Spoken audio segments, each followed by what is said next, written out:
ഞങ്ങൾ മുമ്പ് റിപ്പോർട്ടർ ചാനലും ബഹിഷ്കരിക്കാൻ ഒരു തീരുമാനമെടുത്തു. അപ്പോൾ ഞാനാണ് യഥാർത്ഥത്തിൽ KPCC വക്താക്കളുടെ മീറ്റിംഗ് വിളിച്ചു കൂട്ടിയപ്പോൾ അന്ന് കേരളത്തിന്റെ ചുമതലയുള്ള ദീപാദാസ് മുൻഷി ഉണ്ടായിരുന്നു. ഞാൻ അവരുടെ മുമ്പിൽ ഞാനാണ് പറഞ്ഞത് ഇങ്ങനെ ഒരു ചാനൽ ബഹിഷ്കരിക്കുന്നു, അതൊരിക്കലും നമുക്ക് ഒരു പോസിറ്റീവായ ഒരു കാര്യമല്ല എന്ന്. അപ്പോൾ പറഞ്ഞു ഇനിയിപ്പോൾ നമുക്ക് നേരിട്ട് സംസാരിക്കാൻ ബുദ്ധിമുട്ടാണെങ്കിലും ആ ചാനൽ അധികാരികളുമായിട്ട് ഒരു ഇന്റർമീഡിയറ്ററി വഴി, മധ്യസ്ഥൻ വഴി അത് ചർച്ച ചെയ്യണം. കാരണം അങ്ങനെ ഒരു ചാനലിനെ ബഹിഷ്കരിക്കാൻ പാടില്ല എന്ന് പറഞ്ഞ് ആ ബഹിഷ്കരണത്തെ ഇല്ലാതാക്കുന്നതിനും അവരുമായിട്ട് സഹകരിക്കുന്നതിനും മുൻകൈ എടുക്കാൻ ഞാനതിനെ വ്യക്തിപരമായിട്ട് അത് ആവശ്യപ്പെട്ട ഒരാളാണ്. അപ്പം അത് തന്നെ ഞാൻ പറയുന്നു, ഒരു ചാനലിനെയും വാർത്താ മാധ്യമത്തെയും ബഹിഷ്കരിക്കുന്നത് അത് ജനാധിപത്യത്തിന് ഭൂഷണമല്ല. കാരണം ജനാധിപത്യത്തിൽ അതിൻ്റെ ഒരു അന്തസ്സത്ത ഡോക്ടർ ജോൺസൺ പറഞ്ഞിരിക്കുന്നത് നമുക്കറിയാമല്ലോ.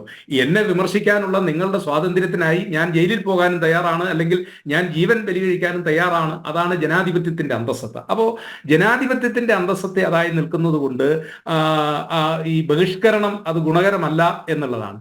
ഇവിടെ എൻ്റെ സ്നേഹിതൻ ശ്രീ റെജി ലൂക്കോസ്, ഞങ്ങൾ റെജി ലൂക്കോസുമായിട്ട് ചാനൽ ചർച്ചയിൽ പങ്കെടുക്കുന്നില്ല. അത് വേറൊന്നുമല്ല, അത് രാഷ്ട്രീയമായ ഒരു കാരണത്താൽ. ഞാൻ ആ അഭിപ്രായവും എന്നോട് ചോദിച്ചു കഴിഞ്ഞപ്പോൾ ഞാൻ പറഞ്ഞത് അതൊരിക്കലും ഗുണകരമായ ഒരു കാര്യമല്ല. കാരണം ജനാധിപത്യത്തിൽ നമ്മളെ വിമർശിക്കുന്നവരുടെയും അഭിപ്രായങ്ങൾ കേൾക്കുന്നതാണ്, അത് വിലയിരുത്തുന്നതാണ് നമ്മുടെ ഒരു മര്യാദ എന്നുള്ളതാണ് ഞാൻ അവിടെയും സൂചിപ്പിച്ചിട്ടുള്ളത്.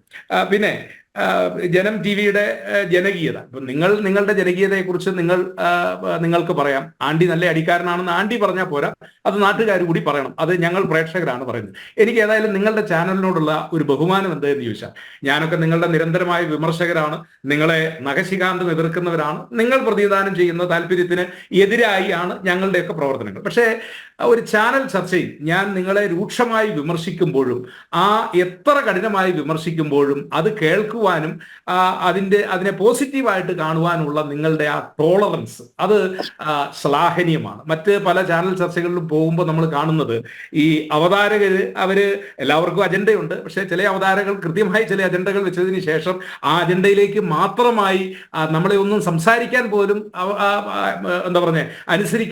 സംസാരിക്കാൻ പോലും അവസരം തരാത്ത പല ചാനലുകളും ഉള്ളപ്പോൾ എനിക്ക് നിങ്ങളുടെ ആ കാര്യത്തിലുള്ള നിങ്ങളോടുള്ള ഒരു ബഹുമാനം അതെന്ത് എന്ന് ചോദിച്ചാൽ, നിങ്ങളെ ഏത് രീതിയിൽ വിമർശിച്ചാലും അല്ലെങ്കിൽ നിങ്ങൾ ഉയർത്തുന്ന ആശയത്തെ ഞാൻ ഏത് രീതിയിൽ എതിർത്താലും അത് ക്ഷമയോടെ കേൾക്കാനും അതിനെ എനിക്ക് അവസരം തരുവാനുമുള്ള അതെനിക്ക് മാത്രമല്ല മറ്റ് ചാനൽ ചർച്ചയിൽ പങ്കെടുക്കുന്ന പല ആളുകളുടെ കാര്യത്തിലും ഞാനത് കണ്ടിട്ടുണ്ട് എന്നുള്ളതാണ്. പിന്നെ നിങ്ങൾ പ്രതിനിധാനം ചെയ്യുന്ന ഒരു താല്പര്യത്തിന് വേണ്ടി നിങ്ങൾക്ക് നിന്നേ മതിയാവൂ. അതാണല്ലോ അതിൻ്റെ ഒരു നിങ്ങളുടെ താല്പര്യം അല്ലെങ്കിൽ നിങ്ങളുടെ ആവശ്യം എന്ന് പറയുന്നത്.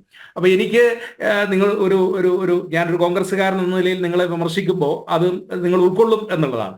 ഈ നെഹ്റു കുടുംബത്തോടും അല്ലെങ്കിൽ ശ്രീമതി സോണിയാഗാന്ധി, രാഹുൽ ഗാന്ധി അങ്ങനെയുള്ള നേതാക്കളെ വിമർശിക്കുന്ന ഒരു കാര്യത്തിൽ ജനം TV പൊതുവെ കുറച്ച് അതിര് വിടുന്നുണ്ടോ, അതിര് എന്നുള്ളൊരു പദം ഞാൻ ഉപയോഗിച്ചത്, അത് വിടുന്നുണ്ടോ എന്ന് പല ഘട്ടത്തിലും എനിക്ക് തോന്നിയിട്ടുണ്ട്. പക്ഷേ അത് നിങ്ങളുടെ ഒരു രാഷ്ട്രീയ നയത്തിന്റെ ഒരു ഭാഗമായിരിക്കാം. ഞാൻ അതിനെയൊന്നും കുറ്റം പറയുന്നില്ല. പക്ഷെ എനിക്ക് ചാനൽ ചർച്ചകളിൽ പങ്കെടുക്കുമ്പോഴും നിങ്ങളുടെ അവതാരകരുടെ സംസാരത്തിലും അതുപോലെ തന്നെ ഡിബേറ്റേഴ്സിന്റെ ഒക്കെ സംസാരത്തിൽ പലപ്പോഴും ഈ കോൺഗ്രസിൽ പ്രത്യേകിച്ച് നെഹ്റു കുടുംബത്തോട്, സോണിയാഗാന്ധിയോടും അവരുടെ കുടുംബാംഗങ്ങളോടുമുള്ള നിങ്ങളുടെ ഒരു അഭിപ്രായം പലപ്പോഴും കുറച്ച് കടന്നു പോകുന്നില്ലയോ എന്ന് എനിക്ക് തോന്നുന്നുണ്ട്. ഏതായാലും ഞാൻ നിശ്ചയമായിട്ട് ഒരു കാര്യം പറയുന്നു, ജനം TV-ക്ക് കേരളത്തിന്റെ പൊതുസമൂഹത്തിൽ ഒരു സ്പേസ് ഉണ്ട്.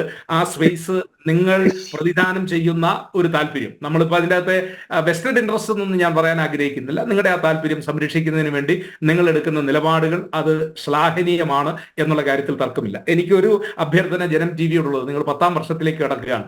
നമ്മുടെ സമൂഹത്തിൽ ഇനിയും നമ്മളാരും കണ്ടെത്താത്ത ഒരുപാട് പാർശ്വവൽക്കരിക്കപ്പെട്ട ജനവിഭാഗങ്ങളുണ്ട്. അതെല്ലാ വിഭാഗത്തിലുമുണ്ട്. അവരുടെയൊക്കെ അവകാശങ്ങൾ കുറച്ചുകൂടി കൊണ്ടുവന്നു. അതുപോലെ തന്നെ ഇന്ന് കേരളം എത്തി നിൽക്കുന്ന ഒരു വലിയൊരു സാമൂഹിക തകർച്ചയുണ്ട്. അത് ഈ മദ്യത്തിന്റെ വ്യാപനം, ക്യാമ്പസുകളെ ലഹരി പിടിമുറുക്കിയിരിക്കുന്നത്, നമ്മുടെ വിദ്യാഭ്യാസ രംഗത്തുണ്ടായിരിക്കുന്ന ഒരു മൂല്യച്യുതി എന്നൊക്കെ പറയുന്നത് അത് ആരെയെങ്കിലും പ്രത്യേകം ബാധിക്കുന്നല്ല, സമൂഹത്തെ ബാധിക്കുന്ന ചില ദുരന്തങ്ങളാണ്. ഞാൻ നിങ്ങളോട് പറയുന്നു, ജനം TV-ക്ക് ആ കാര്യങ്ങളെ കുറച്ചുകൂടി പൊതുസമൂഹത്തിന്റെ മുന്നിലേക്ക് കൊണ്ടുവരും. സേനാപതി വേണു, അത്തരത്തിലുള്ള സാമൂഹ്യ ദൗത്യങ്ങൾ ഞങ്ങൾ ഏറ്റെടുത്തിട്ടുണ്ട്. ലഹരിക്കെതിരെ ഒരുമിക്കാൻ നമ്മുടെ മക്കൾക്കായി തെരഞ്ഞെടുക്കപ്പെട്ട 40 വിദ്യാലയങ്ങളിലാണ് ഞങ്ങൾ അല്ല ജനം ടി വി സംഘം ഞാനത് പോയതും ഈ കണ്ടയാളാണ് ഞാൻ പറഞ്ഞത്. ആ ഞാനത് കണ്ടയാളാണ് നമ്പ്യാരെ. ഞാൻ പറഞ്ഞത് കലാലയങ്ങള് അക്കാദമിക്ക് വർഷം തുടങ്ങാൻ പോകുന്നു. അപ്പോ ഇനിയും അവരെ എന്താ പറഞ്ഞ തീർച്ചയായും ഈ ദൂഷിത വലയത്തിലേക്ക് നമ്മുടെ ഒരു കുട്ടിയെങ്കിലും മാറാതിരിക്കുന്നതിന് വേണ്ടി അവരെയൊക്കെ സംരക്ഷിക്കാനുള്ള വലിയ പോരാട്ടങ്ങൾ, പ്രത്യേകിച്ച് അത് തീർച്ചയായും മാധ്യമങ്ങൾക്കാണ് അത് കൃത്യമായിട്ടും ചെയ്യാൻ കഴിയുന്നത്. അതിൽ ജനം ടി വി മുന്നിലുണ്ടാകണം എന്ന് ഒരു തീർച്ചയായും അഭ്യർത്ഥനയാണ് എനിക്കുള്ളത്. ഏതായാലും 10ാം വർഷത്തിലേക്ക് കടക്കുന്ന നിങ്ങൾക്ക് എല്ലാവിധമായ വിജയ ആശംസകളും നേരുന്നു. ഞാൻ ആദ്യം പറഞ്ഞതുപോലെ തന്നെ നിങ്ങൾക്ക് നിങ്ങളുടേതായ ഒരു സ്പേസ്, പക്ഷെ ആ സ്പേസ് പറയുമ്പോൾ ഇംഗ്ലണ്ടിലെ ഭരണഘടനയെ കുറിച്ച് പറഞ്ഞ പോലെ your freedom ends where my nose begins. എന്റെ മൂക്ക് ആരംഭിക്കുന്നിടത്ത് നിങ്ങളുടെ വടി കറക്കാനുള്ള സ്വാതന്ത്ര്യം അവസാനിക്കുന്നു. അത് തന്നെയാണ് ഞാൻ ആദ്യം പറഞ്ഞത്. നമ്മൾ വിമർശനങ്ങൾ ഉയർത്തുമ്പോൾ ആ വിമർശനങ്ങൾ അത് എന്താ പറഞ്ഞ കുറച്ച് കൂടുതലായിട്ട് പോകുന്നുണ്ടോ എന്നുള്ള ആ ഒരു അഭിപ്രായ വ്യത്യാസം കൂടി എനിക്കുണ്ട്.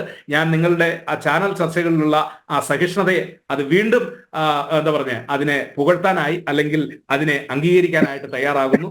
നമുക്ക് കൂടുതൽ പോസിറ്റീവായിട്ടുള്ള അല്ലെങ്കിൽ ആരോഗ്യപരമായ ചർച്ചകൾ, സംവാദങ്ങൾ ഉണ്ടാകേണ്ടതുണ്ട്. അവിടെ എല്ലാ തരത്തിൽപ്പെട്ട ആളുകളും വരണമല്ലോ. ആരെങ്കിലും മാറി നിന്നതുകൊണ്ട് അല്ലെങ്കിൽ ആരെങ്കിലും ബഹിഷ്കരിച്ചതുകൊണ്ട്. ഇനി ഞാൻ നിങ്ങളോട് പറയാം എന്ത് കാരണത്താലാണ് ഇപ്പൊ CPM പോലൊരു പാർട്ടി ബഹിഷ്കരിക്കുന്നത് എന്നുള്ളത്.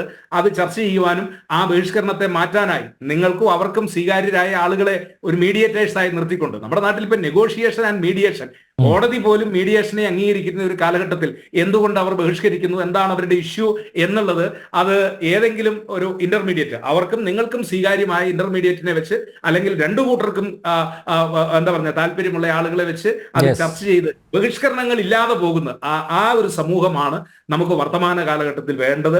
ഒന്നിച്ചു പോകുന്നത്. നമ്മുടെ വിമർശനങ്ങളൊക്കെ നമ്മുടെ ആശയപരം. ഇപ്പം ഞാനും റെജി ലൂക്കോസും തമ്മിൽ വ്യക്തിപരമായിട്ട് എന്തെങ്കിലും വൈരാഗ്യമുണ്ടോ? ഇല്ല.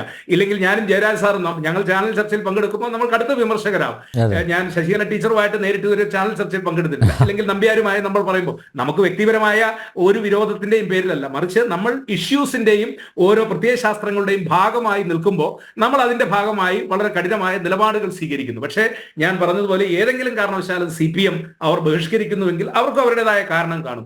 ആ കാരണം എന്ത് എന്ന് കണ്ടെത്തി അത് പരിഹരിക്കുന്നതിനുള്ള നടപടി സ്വീകരിക്കുന്നത് അതും ഒരു പോസിറ്റീവായ കാര്യമാണ്. 10ാമത് വർഷത്തിലേക്ക് നിങ്ങൾ കടക്കുമ്പോൾ എന്റെ ആ ചെറിയ അഭിപ്രായം അത് നിങ്ങൾക്ക് കണക്കാക്കാം അല്ലെങ്കിൽ കണക്കാക്കണം എന്നുകൂടിയാണ് ഞാൻ നിങ്ങളോട് അഭ്യർത്ഥിക്കുന്നത്. 10ാമത് വർഷത്തിലേക്ക് കടക്കുന്ന ജനം TVക്ക് എല്ലാവിധമായ ആശംസകളും നേരെ ഞാൻ ഈ അവസരം വിനിയോഗിക്കുകയാണ്.